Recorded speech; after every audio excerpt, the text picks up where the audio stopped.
Assalamualaikum warahmatullahi wabarakatuh. Ketemu lagi di channel Rayadu.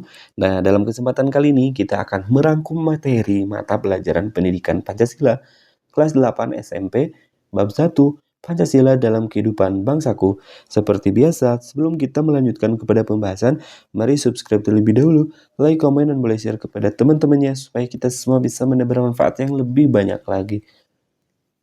Adapun tujuan pembelajarannya, setelah mempelajari bab ini, maka kalian diharapkan dapat menjelaskan makna Pancasila sebagai dasar negara Republik Indonesia, memahami fungsi Pancasila sebagai pandangan hidup bangsa, menjelaskan Pancasila sebagai ideologi negara yang terbuka, mengidentifikasi penerapan nilai-nilai Pancasila dalam kehidupan sehari-hari, menunjukkan sikap yang sesuai dengan nilai-nilai Pancasila di lingkungan keluarga, sekolah, masyarakat, bangsa, dan negara, menganalisis berbagai permasalahan yang berkaitan dengan penerapan nilai-nilai Pancasila di era globalisasi, serta menumbuhkan karakter beriman, berkebinekaan global, gotong royong, mandiri, bernalar kritis, dan kreatif sesuai dengan profil pelajar Pancasila.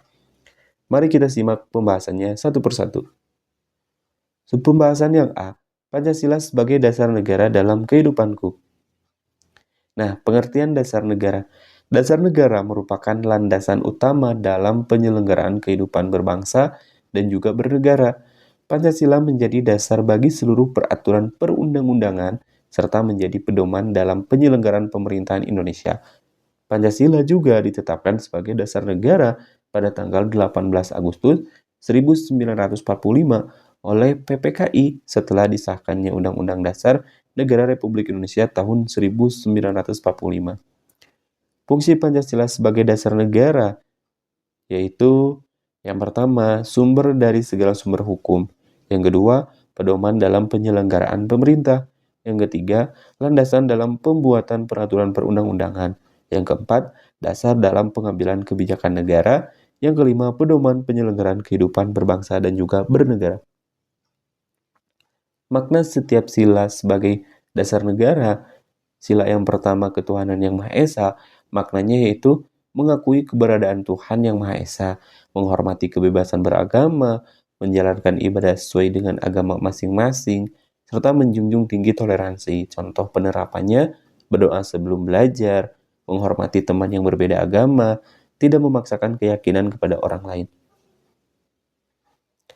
Makna sila yang kedua dan contohnya yaitu sila kedua bunyinya kemanusiaan yang adil dan beradab, maknanya menghargai martabat manusia, bersikap adil, menolong sesama, serta menghormati hak asasi manusia. Contohnya, membantu teman yang kesulitan, tidak melakukan perundungan atau bullying, bersikap sopan kepada semua orang.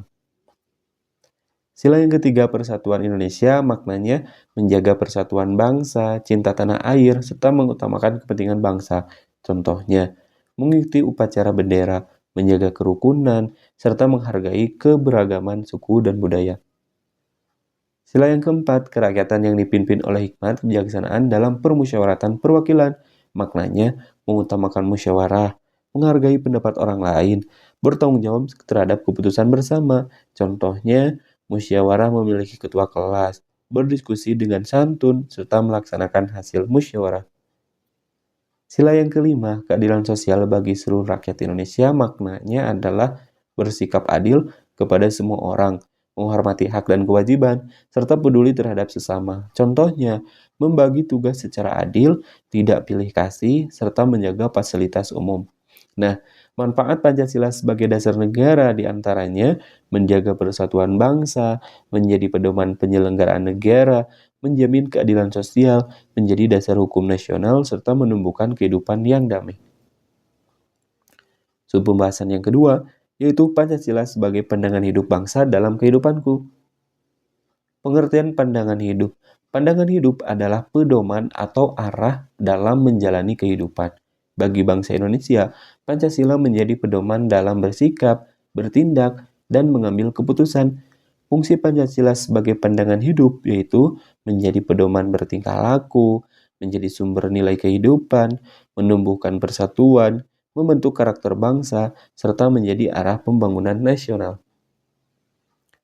Penerapan nilai-nilai Pancasila di lingkungan keluarga diantaranya menghormati orang tua, membantu pekerjaan rumah, saling menyayangi, serta bermusyawarah dalam keluarga. Di lingkungan sekolah yang dapat kita terapkan diantaranya bersikap disiplin, bersikap jujur, menghargai atau menghormati guru, tidak menyontek, kerjasama dengan teman. Di lingkungan masyarakat diantaranya bergotong royong, menghargai perbedaan, menjaga kebersihan lingkungan, serta ikut kegiatan masyarakat. Di lingkungan bangsa dan negara, itu cinta tanah air, mematuhi hukum, mengikuti upacara bendera, menjaga persatuan. Adapun manfaat menjadikan Pancasila sebagai pandangan hidup diantaranya hidup menjadi terarah, terciptanya kerukunan, terbentuk karakter yang baik, menumbuhkan rasa nasionalisme, serta memperkuat persatuan bangsa. Pembahasan yang ketiga, yaitu Pancasila sebagai ideologi negara dalam kehidupanku. Pengertian ideologi adalah kumpulan nilai dan cita-cita yang menjadi dasar dalam kehidupan suatu bangsa. Pancasila merupakan ideologi negara Indonesia yang menjadi pedoman dalam mencapai tujuan nasional. Nah, fungsi Pancasila sebagai ideologi negara diantaranya menyatukan bangsa Indonesia, menjadi cita-cita bangsa, menjadi pedoman pembangunan nasional, menjadi arah kehidupan berbangsa, serta menjadi identitas bangsa Indonesia.